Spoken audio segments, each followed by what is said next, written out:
What's a misconception that you constantly are battling? The value of cash. People work the whole life. They've sold a home, they downsized. They've got $800,000 in the bank when they bought a house for 15 grand in 1960, and they don't realize they're not special after they've worked their whole lives to save cash, to go buy a house cash. And then you tell them, listen, everybody's got cash. That's not special anymore. It's just not going to stand out. Kit, thank you for joining us today. This is not your first time on the show. It is not my first time. I'm a frequent flyer. Yeah, we appreciate you being here again today. And Christy, this is your first time with us. Thank you. It is. Yeah, Very happy to be here. Surprised you agreed to do this. I know. He'll pay for it later. So I want to set the tone here. First of all, let's just kind of start with a baseline. What is really going on in the real estate industry today? So let me say, in the market I'm in, which is a micro market, I have two offices. The best thing I could tell you is I know more than anyone else in that market. I've studied all the analytics. I have access to the best economists. I take 100 calls a week to get what's on the word on the street.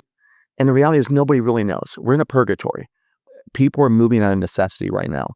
Everyone's holding their breath, waiting to see what's going to happen. There's news all the time that gives people flighty hopes, and we don't know. But right now, it's a steady but slow market.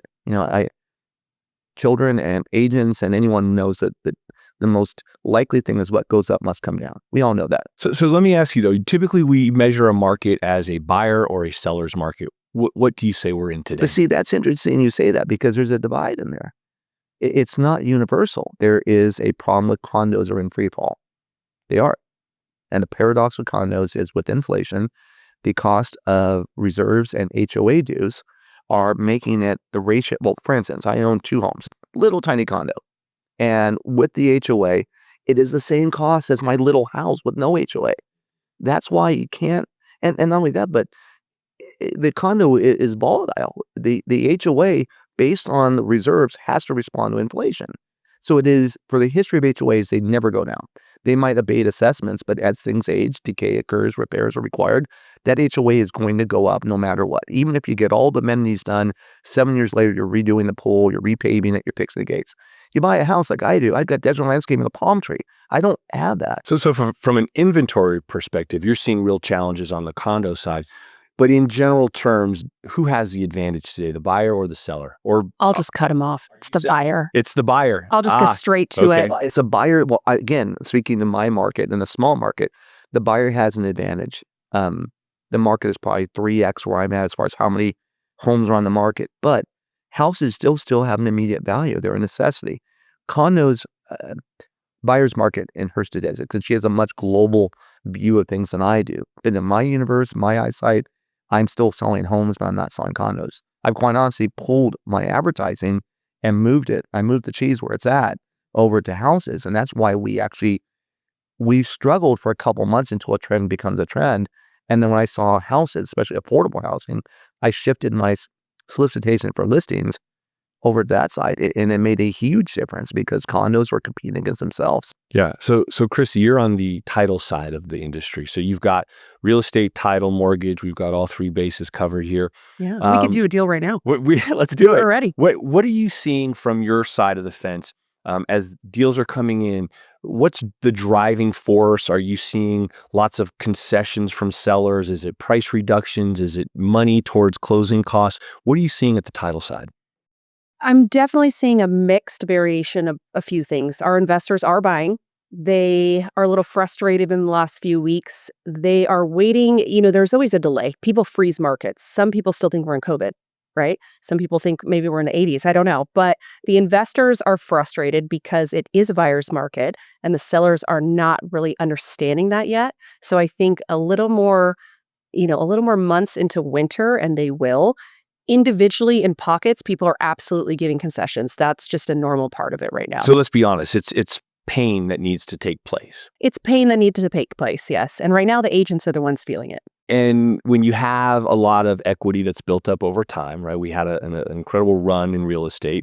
So now you have people sitting on a lot of dollars. They don't necessarily want to give those back, but days on market are extending, inventory is increasing. So the reality is that at some point the seller has to back off, right? It's gotta happen. The market always dictates, right? It means something is only worth for what somebody will pay for it.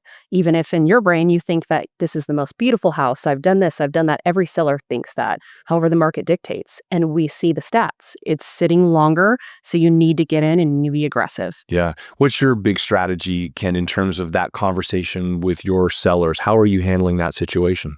It's situational. I mean, I'm in an older community where everything thinks they are a unicorn. It depends on what they have. I have a large clientele that's probably financially comfortable, so impulsivity is not common. I do a lot of probate where they're definitely not in any urgency. My situation is I like to price a home high for the first 2 weeks. And the reason I do that is one, having sold almost 4,500 homes, you would be surprised how many times Sarah lives 2 doors down and she wants her sister to move from Wyoming back. So we go fishing for that. And then also it gives me a feedback on the market. The fear of loss is the greatest impulse to create a sale. Is I don't want to lose them. I love this. Create the value, make sure the home's the right fit, and then all of a sudden we take them down that way. But if the home is on the market for 6 months, leverage is gone. But if it just went on the market, hurry up before someone can get it. So there's a strategy in the first 2 real weekends on how we can get that client to be motivated to make a purchase. And of course, my sellers know before we go in, I give them a spectrum. My famous line is, I'll give you my advice, then I'll do what you tell me. I just did 4 sales in this nicer neighborhood in Laughlin, and I told the lady the spectrum was 380 to 410, 4 probate sales. And she went with the 380 on one and 410 on the other. She had 4 of the same home. It just depends. I mean, we usually overprice to what we think that we can get away with, and then we ease our way back. And we obviously have to deal with the magic mortgage appraiser that we have to make sure he says yes. Yeah, and I think the inventory has created. Well, let's just. I think the good agents understand the market that they're in, and we have a cash buyer program here at AWM. And so last year we purchased over $60 million worth of real estate through this cash buyer program. In that situation, we will at times purchase the departing residents, and I can't tell you how many times we have to go back to the seller and say, you're trying to sell this home for too much. If we purchase your home, you're going to be sitting and sitting and sitting. Conversations all the time are centered around price. Now, I understand what you're saying, but at what point do agents become realistic about what the market is and where they price their homes? But there's metrics to quantify that. So first thing you do is you have to look at the urgency level of your seller. The seller's trying to make multiple moves in another state, made a job transfer, or they're having a baby. There's different reasons, but we are able to see it. This is a world where I mentioned, if you want to stand out, there's so much transparency. Homes.com, Realtor.com, Zillow, the MLS, they all track the performance. I'm a Zillow showcase guy. I can literally go show them that they're getting 6,000 views, and the one that's a Model Max 3 doors down with Jimmy Knucklehead is literally getting 600 views. And those are why, because they looked at mine and looked at his. It's very easy to quantify if your agent's doing their job. Answer the phone, advertise, and show the results. So for me, I get a client that calls me and wants to know, well, why isn't my home sold? My job is to drive as much traffic as possible to it. And after that, we negotiate and close. But if we can't get people there, then I failed at my job. Online matters. It's a view. It counts. Absolutely. Well, I mean, social media in general, right? That whole presence, all of that exposure is critical.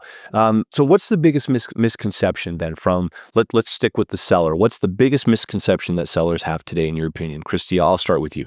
I actually saw something new this year that I haven't seen in a long time, maybe ever. In our neighborhood, the agents started comping off each other, not off the sold sales. So we've got a neighborhood where we've got about 4 listings sitting that are about $200,000 to $250,000 over the comps. But it could have taken one agent who just wanted to get that signed, and maybe they were new, maybe they got scared, whatever it was, unrealistic seller. Obviously, that term comes up a lot right now. And then the other agents came in and priced off of that. So they've all just sat there. They've had beautiful open houses. Hopefully, they've gotten a lot of leads from those open houses for continuing sales. But that is an extremely challenging thing, because how are you explaining to the 5th person in there, these people are $200,000 over? You can tell them that they just did you a huge favor because their oligopoly just created an environment. So for me, I used to have a lot of live patrol guys that all bought a house, and 2 years later, they all want to move after they've done their shift. What we would typically do is I would have 2 or 3 of them often. They'd list their home $10,000 above market. Those were the guys that weren't ready. And then the guy that was ready prices at 10,000 below that. So for a Californian or an online buyer looking at that, well, it has the aesthetic of this one's got a great value. So I sell the 200 that's worth 190 because it looks great in comparison to the other two. Then I just turn around and do the same thing with the next one and next one. So there is a way to stand out. And those guys that overprice it, if your client knows the reality of it, they're doing you a favor. Why that one? It's a model match here for 200 grand less. I'm always taking advantage of that. Yeah. But there's one other paradox too. A bad listing is still a good sign. I have a sign out from a listing, they won't budge, but I've sold 6 homes off of it. There you go. Yeah. So from that perspective, it becomes a marketing tool for you. Yep. I give them my advice and do what they tell me. Yeah, exactly. What about from the buyer side, Kent? What are you seeing there? What's a misconception that you constantly are battling? The value of cash. They perceive a cash. People work the whole life. They've sold a home, they downsize. They've got $800,000 in the bank when they bought a house for 15 grand in 1960, and they don't realize they're not special after they've worked their whole lives to save cash, to go buy a house cash. And then you tell them, listen, everybody's got cash. That's not special anymore. It's just not going to stand out. And not only that, but if you get a good lender, like I've heard you guys are, then the issue in cash and confidence to the lender really isn't that big a difference to me. In that context, is it that they feel they should be getting a better deal because they're paying cash? Yes. We grew up that way, right? This guy came over and was trimming my trees, and I said, if I pay you cash, so I get a better deal. And his answer was, yeah, sure, that's great. You have Zelle? Absolutely. No. Cash like king, but cash isn't. It is, but it isn't. Cash is king when you've had a lot of problems and you're in a hurry. But I get a great offer from a great lender from a brick and mortar right now. Okay. It's not that big a difference. It really comes down to the number. Now, the lender I use has yet to have one miss. Why would I ever devalue his offer because he doesn't have a bank statement? No, it's situational. I do think, though, cash is winning when you're getting a contingent sale. Contingent sales may not have been, but prior, things were selling quicker. So contingent sale may have been, okay, it's going to be 30, 45 days. Now you don't know, A, if it's ever going to sell because we don't know what it was, and if this is going to be a 5-month. So I think that's where the cash can come in if you're getting contingent sale and be king. I think a lot of things agents miss out on is when you have a contingent sale, you can still sell the home and market it. I have one that's falling apart right now, and I'm ear to ear smiling because I have a backup offer ready to go. And the minute that agent or that client finds out there's backup offers now going to be active, I'm a saint. And meanwhile, the client that just cancel, I'll resell them in a few months when they get everything together. So a contingency is not as tragic as it could be. I mean, they're 28 days, and you can continue to market it. I mean, there's a stigma of having a contingency where other agents go, okay, well, I have half a chance at it, but it's not. I don't think it's anywhere as toxic in this market. We take a contingency based on what the marketability of the property is, and I interview the agent too. Overall, we have activity. Things are moving, not at the pace they once were. I think you're absolutely right. We're seeing contingencies push other deals, maybe even kill other deals because homes aren't selling in the time frame that you may have expected them to sell. I think interest rates are still a huge issue. Let's talk a little bit about that. What are your people saying or hoping will happen to interest rates here in the near future? Well, we know that magic, right? If all we need the media to do, the interest rate, that's what's even wild, is they don't even have to lower. You just need the media to say, looks like they're lowering, or it looks like they're meeting, because we know, and you can explain this is the biggest misconception, is when they meet and they lower the rate doesn't always lower. Certainly does not. But if the media says they are, then all of a sudden you get an influx of applications. Okay, so you're saying it's not necessarily the number, it's the public perception maybe that's formed at the media level. Which is wild if going into an investment, you really want to always be against the grain. However, consumers love safety in numbers, which is actually not a benefit to them. If everyone's buying, what happens to prices? They go up, right? It gets more competitive. There's a lot more pressure. All of that becomes a challenge. We talk a lot. I mean, you see that in social media all the time, right? And that's one thing that the news doesn't necessarily talk about is what happens when everybody jumps into the game. We saw it in COVID. Yeah. There were memes. There were so many people. There was an apple. I want this apple. I don't even know why I want this apple anymore, but 10 people want the apple. So now I want the apple. I'll offer. That's what happens, and it drives the competition. However, that safety in numbers always happens. So when the media does say interest rates are dropping, it's obviously a great day for him, and it's a great day for me, and it's a great day for you if you can convert those applications. Kent, is sticker shock a reality? Meaning this payment's just too high?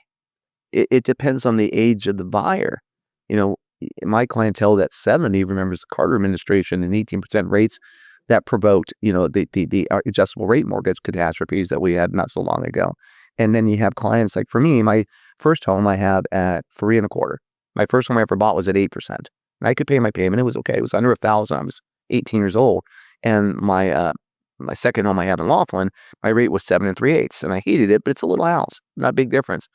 When you guys refinanced it 18 months later, and the payment went down $200, and I can't wait to do it again. It's like a buy. Like I told you, if we get to that rate and we can move another 200, it's still buy sign. You got it. Just lock it in. So, but it depends on your age, Chrissy. I mean, you're much older than I am, and I don't know if you knew this enough. It's a fun. She used to be my babysitter, so. He just gets great Botox. Yeah, she was my babysitter, and she was awesome. And then He was we met grounded again all the time, clearly. And then we get on Ashley Madison, and then all of a sudden realize it's each other. And Let's just get the record straight. That never happened. So back to payments. She let us stay up late. We talk about I think it becomes transactional for us. You do hundreds of mortgages a month. You sell lots of real estate. You do lots of title transactions, right? So for us, it's easy to say that, hey, don't worry about it. Buy the house. What's the old saying? Marry the house, stay the rate. Okay, that sounds great. But when I did a talk at Huntington and Ellis, and I gave an example as rates were going up within like an 18-month period, same house. The price of that house, the monthly cost of that house went up about $1,200 a month. That's a little bit. And what's the loss of weight? So there's the other side of that coin. So we say these things, but I want you to share a little bit about your conviction behind those statements, right? Really, at the end of the day, is there a cost of waiting, and how do you come to that concept? There's a tragedy in waiting, and it's hard because everyone thinks it behooves us to say it. But I bought my first home when I was 18. I had to get emancipated to do it. The level of equity I accrued before I got married and bought that next house with room for the baby and all that, it was life-changing. My wife and I have a 3.25 rate, which is not as low as some of those 2.5s out there. But I will have affordable housing in a $1 million home for the rest of my life. Right. And that's, I have a client, I won't mention her name, but she's actually a client of both of yours. And she purchased a home that she was renting, and her payment was like $1,500. Well, now she's buying it. I have to leave a little detail out, but she's buying it, and her payment is going to be double that. And yet the home was available for purchase not so long before. And she could have got in and been able to control that inflation. An extra $1,500 a month, what's that, 18 grand a year? That's a pretty good vacation. And those are the things that are not being monetized. That, yeah, and not only that, but the rates are what, in the 6s right now? That's not a travesty. Not in our area. But the problem is you have so many young, and I almost struggle to say professionals, that are in the industry that are giving out bad information, and they're selling every day as if there's a golden lining. No, there's not. There's good days and bad days, and let's pick out the good ones. They don't know how to market it, and they convey a sentiment that's very pedestrian, it's very benign, and it's not accurate. Leadership is coming at this level, and the people that you preach to, their perception is not good until it's influenced by yours, because they don't have this many years of perception and mistakes and great ideas and seeing things succeed. Right now, an 8% rate is high. But what are you going to do? There's no way homes in the long run are going down. They can't. Material costs. I own a home I bought for $220,000, Chris. You couldn't build it for that. I ran a division of a builder. You could not get the lumber and the land development anywhere near a lot cost at $300,000. So you can't even build that house anymore. There's a game I like to play with my friends is, what would your life cost you now? The house that you're in. Could you even afford where you live? Most of the time it's no. And that's the cost of waiting. And it actually is very tragic because most people don't have retirement, right? Unless you're working a job that pays into PERS, but it's very rare these days. And most people have most of their asset in their home. So it's painful to watch people rent. And I get that it's really expensive to buy a house and it gets more expensive every day. However, when I went to purchase a home years and years and years ago, I asked somebody who I respected in the industry, the golden question that everybody asks, when is a good time to buy? And he said to me, are you a flipper? I said, no. He said, then yesterday. Yeah. He said, when was the good time to plant a tree? I said, you're planting a tree. Perfect answer. We always say Paul McCartney. We got to do it yesterday. You should have. Yeah. And it's a moving target. There's so many regrets we have from Bitcoin to gold that we could have done during COVID, but purchasing property and controlling inflation and securing the fact that you never have. It baffles me as an 18-year-old kid that bought a house, how people don't understand that renting and purchasing they're available to both. I mean, I feel like we should shout in the mountains, Chris can do a loan for the same cost as your rent, and down payment's almost equivalent to your first and last and pet security deposit. Why are we doing? We talked about this, and why won't they move? And well, you know why they won't move, because the apartments are fancier than they used to be, right? So when you're sitting in, And they have a nice pool table in the. yeah, and they have the pool and they have a lot of things, and people then go, okay, well, I want this, but I want it to be exactly lateral. And it's not. You really need to get into something that you can afford, and maybe it's not your dream neighborhood. You know, most people don't start out in their dream neighborhood, but if they get in the game, it's a race. You know, it's going on without you. You just have to get in. You have to collateralize yourself against inflation. You absolutely, and the only way you can do this is have property. That is the only way. Well, I mean, I think, look, this is an old cliche, but the American dream, and the reality is that most people will only build wealth through homeownership, right? Unless you win the lottery or you get very lucky in a Bitcoin investment. For most Americans, the only way they will achieve some sort of wealth that they can then pass on to their children and so forth is through homeownership. So I always say that we need to get better as an industry at selling the American dream. As cliche as it may sound, I think it's the truth. It absolutely is. You know, my parents are achieving a milestone that they have been dreaming about their whole life, and it's paying off their house. They didn't pay off their house by sitting in their 30-year mortgage and just making the payments. They actually paid off their house by selling a house, moving into a different house, and then paying off the house, right? But they grew up, you know, I grew up in a house that was very modest and beautiful. My mom was a teacher. My dad worked for the school district. So this is the American dream. But without owning a property, and they've owned property since I was little, they would not have gotten to this stage to purchase, to pay off the house. Yeah. If they had rented our whole lives, things would be really tough for them right now. They might be moving in with you. They probably would. Yeah. I want to shift gears a little bit. So we've all been in the industry, some longer than others. And I think part of what we wanted to talk about was how do we give back, or how do we sort of help inspire the future generation of our industry. But first, I want to start with, like, who's coming into our business. I struggle with that personally. I'm always trying to find ways that we can bring youth into the mortgage industry. We are, without a doubt, an aging industry. I don't know what you've heard or read, but the average age of a real estate agent or a mortgage loan officer is a mid-50s, somewhere in that neighborhood. Where's the next generation coming from? Who's joining in your business? How is that? Give me some idea what that looks like. You know, title's really interesting because on the East Coast, what we do is done by attorneys. And on the West Coast, you can have a GED. So the spread is very big. And I tell people that because I say choose wisely when you choose your escrow officer, because this is a very important job, what they're doing. We wish we had a trade school for what we did. You know, maybe I'll start it after this. There you go. I'll hit you up for an That's investment. actually not a bad idea. It's not a bad idea because it's a very stable industry. You know, before the robots take on all of our jobs, I think it is an amazing industry. You can have a fruitful living. You can have a steady income. In my industry, you have, you know, benefits. I don't know. There's different mortgage companies that offer W-2s and benefits of that sort. Mm-hmm. You know, realtors are usually almost always 1099, but we're usually a hybrid of some sort of base salary and commission. So it is a very secure industry. But when you go to college, nobody ever talks about an escrow officer. When you're even in high school, no one talks about an escrow officer. Nobody says I want to grow up and be. No one says it. They don't, you know, unless their parent or somebody that they were, and then those people say, I was born into escrow.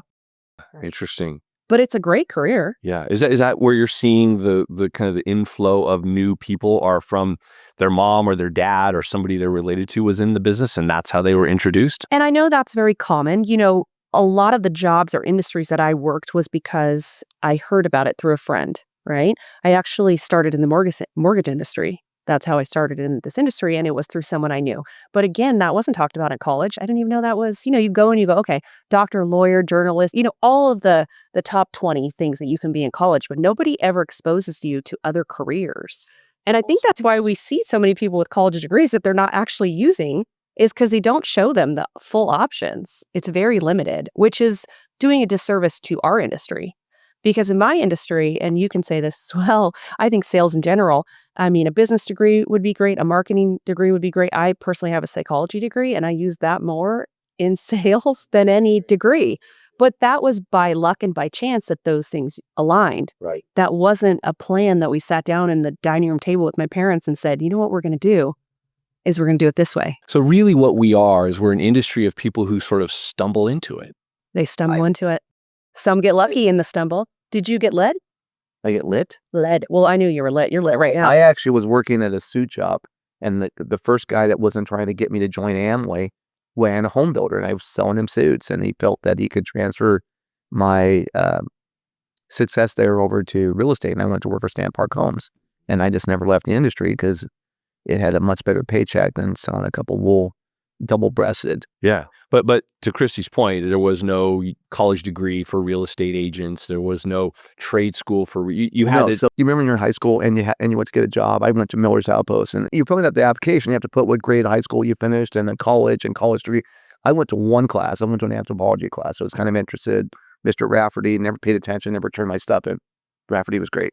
So anyway, I'm with Mr. Rafferty, and I never did any of the work, never turned anything, but I was always half in class. He goes, "Why are you going to this class?" He goes, "I looked up, you have no other class." I go, "So because I want to put on my application some college.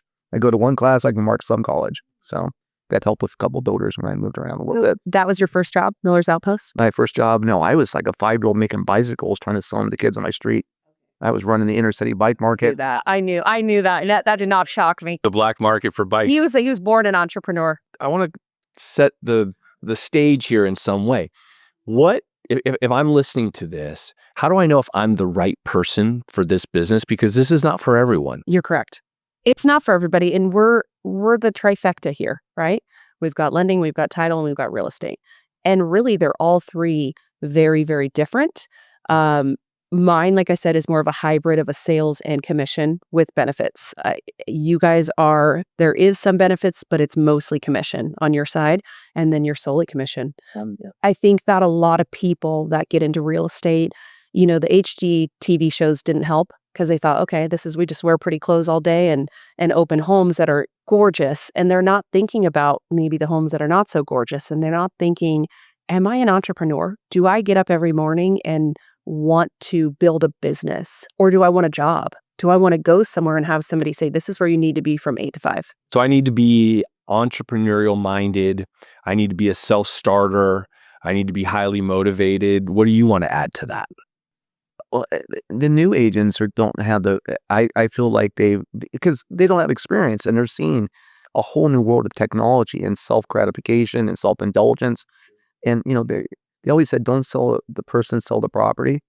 Well, we've got the agent selling the agent and not the property. And they're missing the value.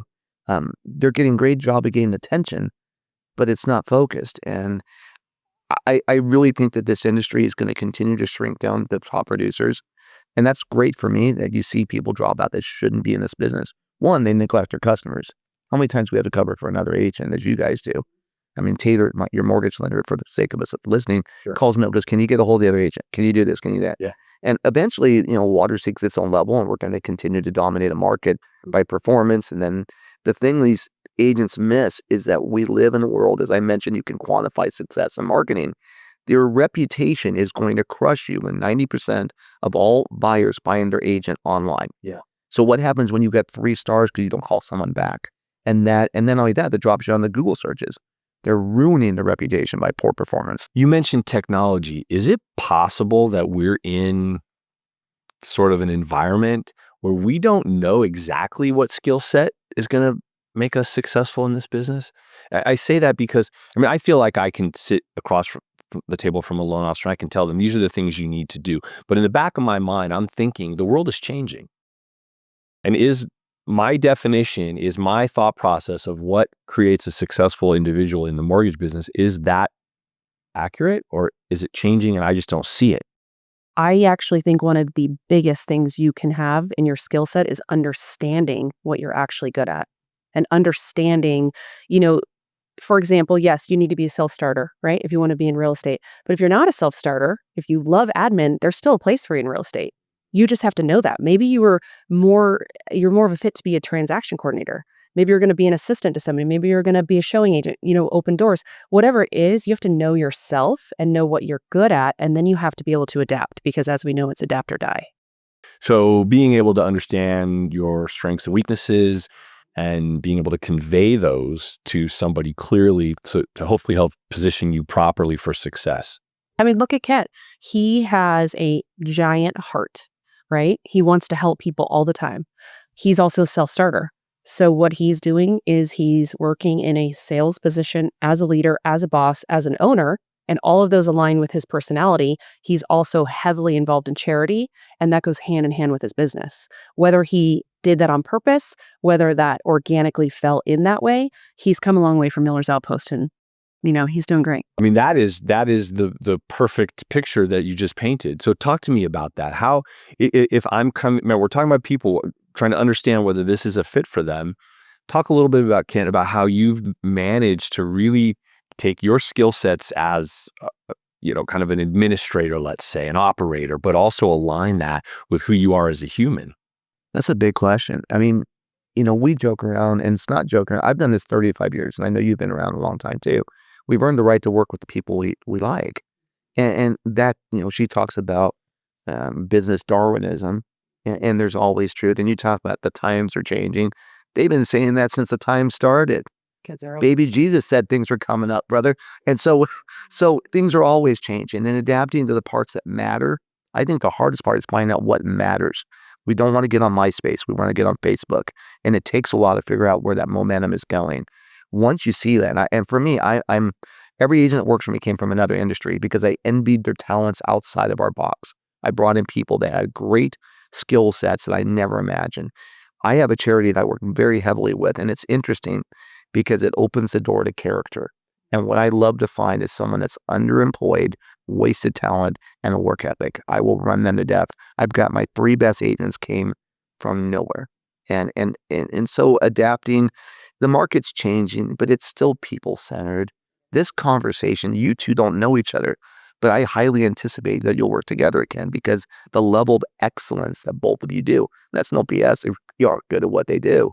Because I chose that. I was able to interview them. That's what's going to continue. The agents that are starting out, they need to replicate success, and then they need to personalize it. But the unwillingness to humble themselves and put in the damn work, we say this every time, the unwillingness to even failing at ideas is a great thing to do. I made a ton of mistakes. Guess what? We're not doing that this year. My training with my agents, it's funny because they start and they're really not making any money. But if they went to college and they spent 4 years and $100,000 on education to go make 90 grand as a high school principal, but they can come with me and in 6 months of immersion, they could make 6 figures, well over 6 figures. Yeah, the opportunity is endless. But they're entrepreneurs as well, as you said there. Was that progression for you? Was that intentional? And what I mean by that is, in my own personal experience, I've created a culture here at AWM. But it was not always intentional. It was just sort of who I was. And that's when I got up every day. This is how I operated. What is it like for you? As far as culture, as far as just the blending of that operator and that giving back and your involvement in charities and all that. What was that for you? Was it intentional?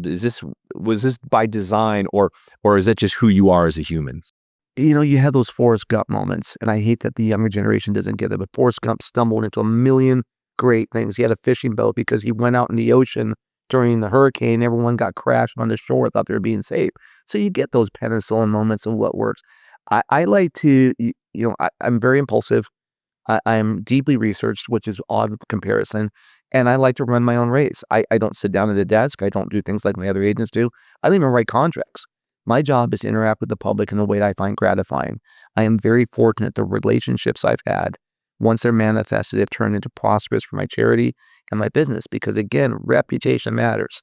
When you look up and I have 4.9 stars, because I hate that lady, but I have 4.9, she got her shoes back too. But the 4.9 stars is what starts it. And then people have a conversation with us. I like talking to you. I love being here. 2 out of 3 of you I really like, but it's a nice place to be where you're in a job that you like. But if you can integrate what you do with a good cause, it just makes the day easier. And you like to say you drill down, but the minute you start working with a cause, that's not self-gratifying. That's not go hand donuts to a cop and take pictures. Let's actually really put in the work. Let's get a kid off the ground. Let's put 100 coats at the school. Let's drop 100 hoodies off like my client did here. When you start doing that, you're integrating yourself into a community where you're trusted. What's that quality they want when we interview? Trust. And when you show that your dedication of time and money is allocated to resources that are not so self-indulgent, the amount of money my wife and I spend on charity, and I hope this doesn't show up in your cut, but I remember we were going to go on a cruise and we hadn't booked it yet. And I have a client I cannot stand, Elena. Cannot stand her. She drives me crazy. Oh, let's cut that out. No, I don't care who hears that because it's relevant, because she has a heartbeat and she matters. Just because she drives me crazy and very much thinks she's an ex-realtor, but she has a dog, and the dog is like 16 years old. That's all she has, and it needs surgery. What do? I've got $7,000. I can go to the Caribbean for 3 days, or $7,000 and keep the dog from passing away. Those moments are cathartic to my business, because I didn't realize when my wife fought me on that and we did it, that she went to the senior center and I picked up 3 listings because she wouldn't stop talking about it. She doesn't hate me anymore, but there's so many moments where you can be impactful. What goes around comes around, right? There's all these phrases, these cliches that as kids they bounce around and you don't realize how they truly are. And like the real estate market, what goes up must come down. I had all these new agents during COVID. I go, pay your house payment in December and January. This will not last forever. But we've been down for so long that there's going to be a reemergence of people buying. Back to your question, I find it appalling in a profession that we all are paid well, that we don't give back when the opportunity is in front of us. And if you don't have the opportunity, go find it. So I'm going to answer the question clearly for you, right? No, here it is. This is very straightforward. In order for someone to be successful at something like this for the long term, it's got to be authentic. It's got to really mean something to you. And it obviously does to you, which is why it works. It does. But here's the thing. You got to be successful at life too. I got lucky enough. There's a line when The Office, the TV show on NBC, went off, and Andy gives this little soliloquy at the beginning, and he says, I wish I knew I was in the good old days while I was in the good old days. And as we get older, we learn to appreciate that. My wife and I never had a formal wedding, but if we did, I would have been playing God Bless the Broken Roads. I never knew when we lost everything that we would land back here, that I would have this beautiful woman that takes great care of my kids. She's as loving as you can get. I've got this big backyard, a Yorkie that doesn't stop barking, and money put away. And, during the crash, we didn't know. Who knew where that was headed? I don't come from a family of any wealth at all. I've been on my own since 17. So, I think there's an appreciation for what we do. And if you really connect with where your life is changing, you're not willing to dive down and serve. I told you during COVID, I'm not very religious. I want to be, but I'm not. But my kids are. I'm divorced and I have kids that go to church with their mom, and their pastor comes over, and I don't hate him. And I was talking to Jeff, and I said, Jeff, what do we do? It's COVID. I opened up my office, and 3 seconds later, it's St. Patrick's Day, and they shut down everything. And he said, if you can't sell, serve. And that's what we chose to do. And that truly altruistic model that was derived from my willingness to not sit on my butt and have nothing to do, and a clientele that was deeply, isolated, it's built the foundation for my business in a way that I never saw. But I have no problem with. That was great. We showed up on the cover of the newspaper, and all of a sudden I got a line around the block. And those moments really engrave what is the route to not only succeeding and inserting yourself into a community in the most healthy of ways. But I go home and I drive home smiling ear to ear on some days because I sold a house and I was able to raise almost 100 mattresses where kids are sleeping on the floor. I love doing both of it. You can do. You're a psychology major. One of the biggest axiom is no human behavior is motivated by one single factor. You can do both.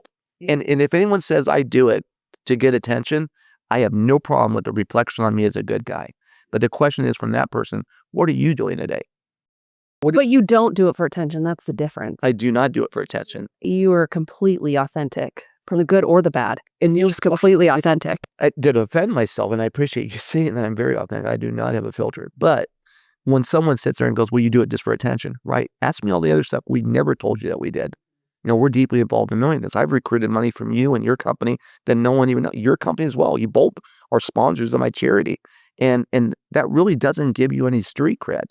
It doesn't. It's the fact that you guys are exceptional at what you do, but you also participate in a culture that's deeply important to me. I lost everything. I never want someone else to go that way. I lost my parents, and I lost it when the market crashed. And I have a value of how horrible that was. And I do not need a kid laying on a mattress, throwing his heartbeat on those springs, worried about his food the next day. That will never happen. Well, and I believe in karma. I believe that the way you operate and the way you put yourself out into the world is what you receive back. So regardless of what the haters say, right, you know the truth of The it. best thing about karma is you can get even with someone and fold up. Well, the best thing about having a hater means that you're actually doing something right. That's right. There's a reason to hate you. It's because you're successful at it. Let's talk about relationships a little bit. And maybe not start with the obvious, but for me, the relationships, the one I have with my wife, the people around me, the people that support me, those are critical to my success. How do you guys feel about that?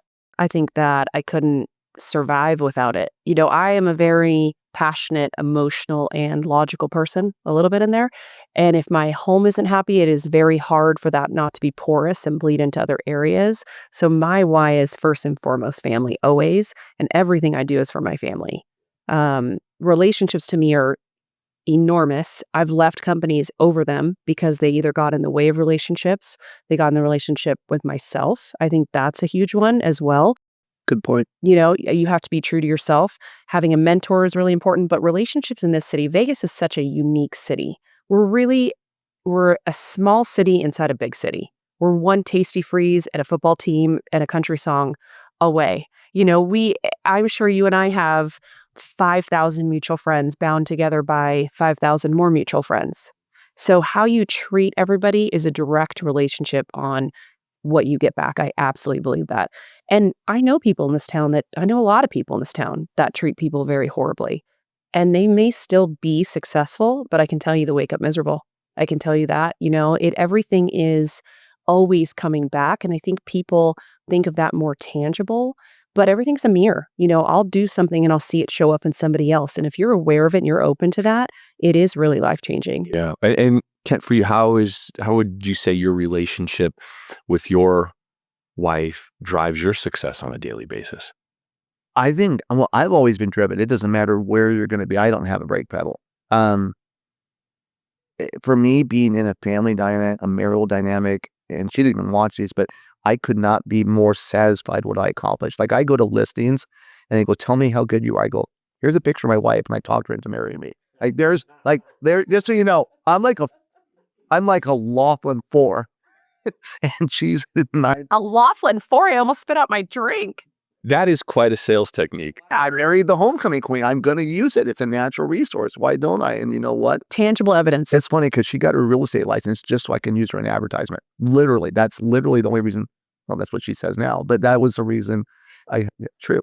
So anyway, my relationship with my wife is the core of what we do, and then we get into this paradox. And this is an interesting dovetail into this conversation. So I have a buddy of mine that's a high school guidance counselor, and he probably makes 1/10 of what I make.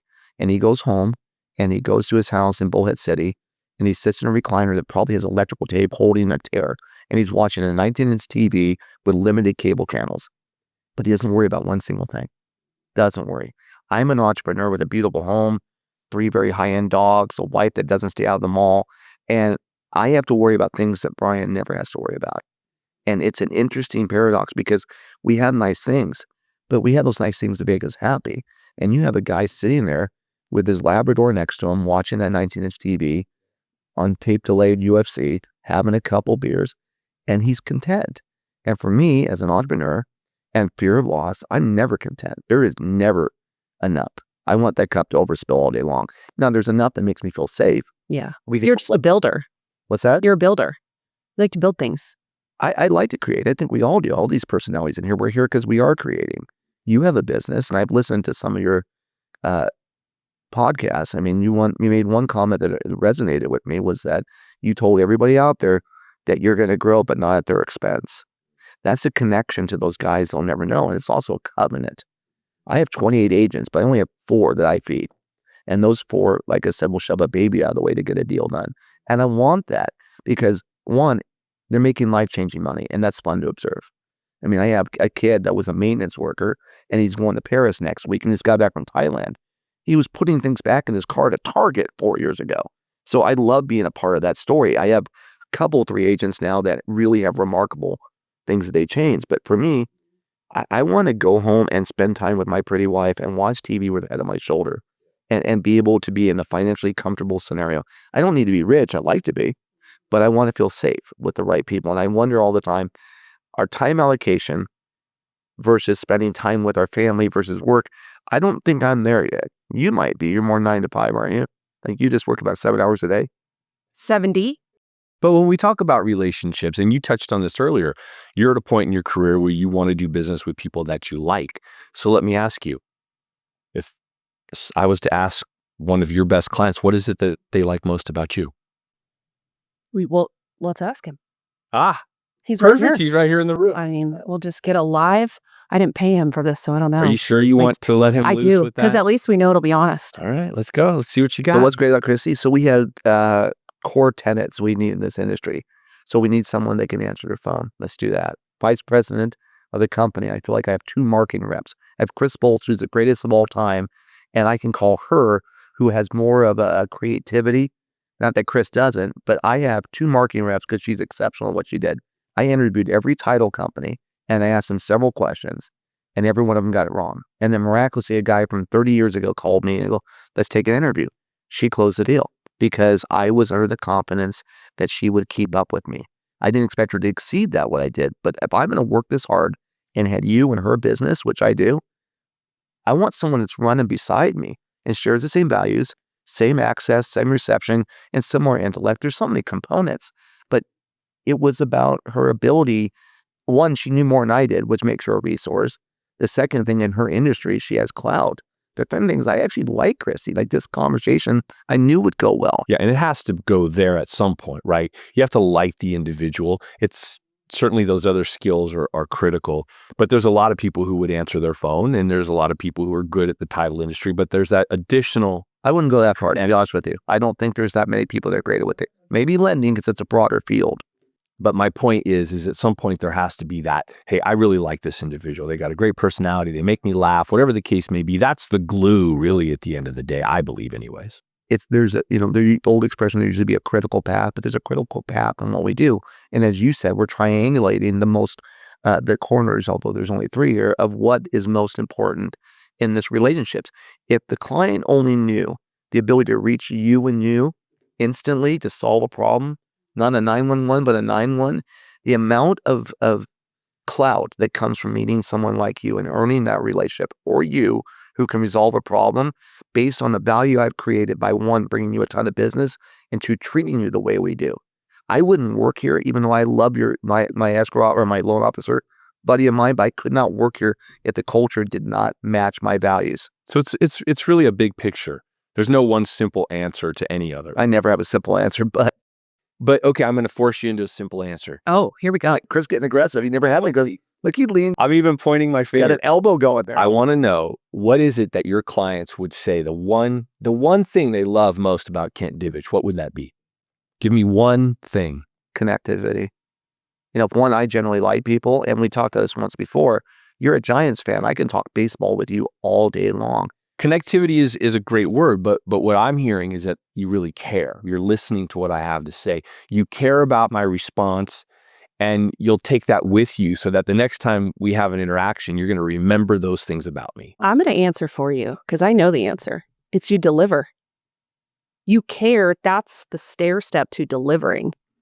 Because if someone comes to you with a problem, specifically, you're dealing, this isn't encyclopedias door to door.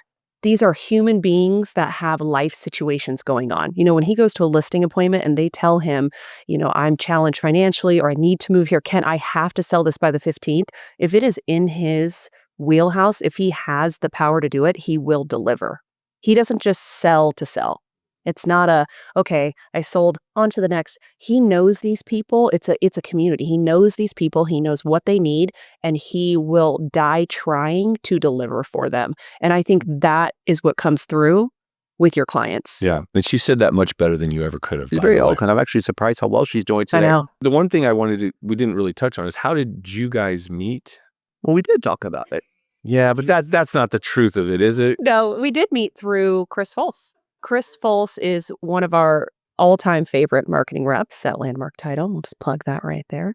And he's the one that connected us. I went through the escrow company I was working with was below the standards that I was willing to accept, because everyone I work with, because this is the selfish part of this conversation, I send you guys business, not the other way around. So I can't bring the ball to you and then have you guys screw it up. And I don't want to be an apologist either. And the company I had a fantastic rep, but I had subpar service and leadership. I also think, like, in the industry, half the title companies are going to go away here in the next 2 years. You're going to see a lot of title companies disappear. There are going to be consolidations. There's a giant shakeup happening. I've never seen this shift like it is now. And it's almost like real estate, where the strong survive and the rest of them are going to go work at TJ Maxx, because that's where it's headed. I'm seeing escrow officers and individuals drop off right and left. But I interviewed everybody, and they really didn't know what I was looking for. And I do enough business that the conversations were sincere. And I realized I had a relationship that was already engraved. I knew that Chris Bolts would do his job. I've known him for 30 years. And I knew that marketing had to be next level. Because one of the biggest mistakes, and I think I told you this before, when I got back in the industry after taking a 3-year sabbatical when I broke my back, they handed me the starter agent kit. Here's your little template. Let's go put a door knocker on and do it just like everybody else. And like I said, I don't need the primary colors. Let me have some more crayons. Don't give me what you're giving everyone else. I don't want the red, blue, and yellow. I want the green dot and light that get me through where it is. And when I went to a title company, the biggest thing people are missing with a title company is growth. I would expect good service. That's when Chris Rock says, and the guy goes, "Oh, I pay my bills." You're supposed to pay your bills. You're supposed to. You didn't screw up my escrow. Great. That's what your job is. At the end of the survey, you did your job. But when you do something exceptional, and that's what happened, the marketing I get from her, in addition to fantastic service, it was irresistible, because I couldn't get those 7s to line up anywhere else. And it was literally the last day I had to make a decision where to go. And Fultz called, and I go, "This is the one time ever a marketing rep called me. I'm glad to hear from you." Yeah. Like, Yeah, this is the that one never time happens. ever. I've had 2 call me this morning. And I met with them, and he brought her, and I had no idea she was a killer.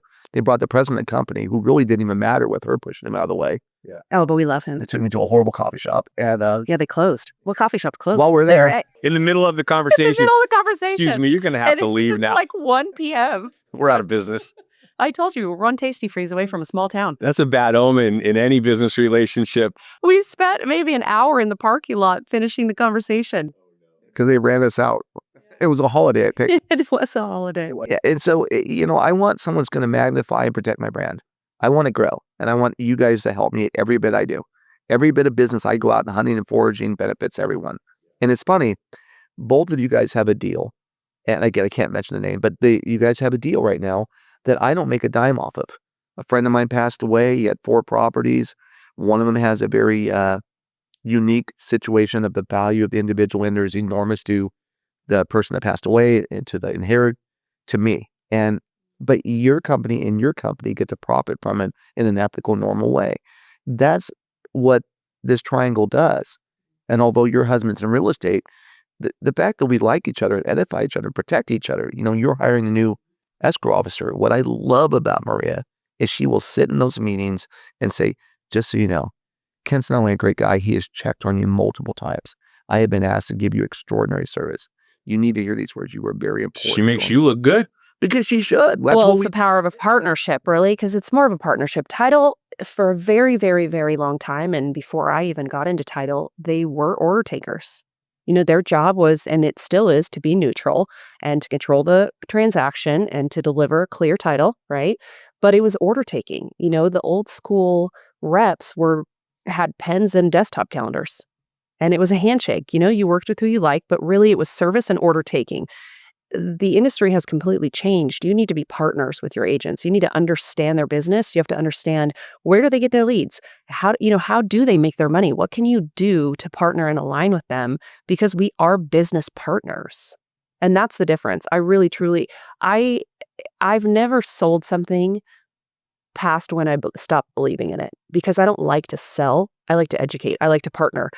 And I think that my clients feel the same authenticity that I feel from him. He's completely authentic. We have very colorful conversations that It's not my baby. It's not my baby. But we're very open with each other and we're constantly thinking how we can grow, how we can partner, even outside of work, even with the charity. It doesn't matter what it is. But I think that's what a lot of people are missing is they just want to sit back and do the deals and they don't want to partner with their agents. Yep. That's a good segue into how I want to wrap this up. And this has been fantastic, but I think we should leave everybody with some sort of idea of what you see the future looking like to some degree. Technology, client expectations, we just touched on that. It's changing fast. What advice, how should I as a professional really be preparing for what's next in the business? What I see on the title side is there will be some jobs that are absorbed or worked alongside with AI. Absolutely. I think that instead of teams having 12 marketing reps, you're going to see maybe 1 or 2 business development managers. My biggest advice is if you want to be in this industry, you need to be the best. You absolutely have to be the best because there will be a lot of people. There's going to be, like Ken said, there's going to be title companies that go out of business. There's going to be marketing reps out of jobs. There's going to be title searchers that AI is taking that over. It's never going to replace the human component. You're going to need that probably more than ever. There's just going to be less of them. So if you're coming into this business, my best advice is find the person in the industry doing it the best and make them your mentor, because that's what I did. I've had mentors, and then also don't stick to them like gum if they stop being a mentor. That happens sometimes. People phase out, people, burn out, people go in, we're humans, right? So it's all fluid.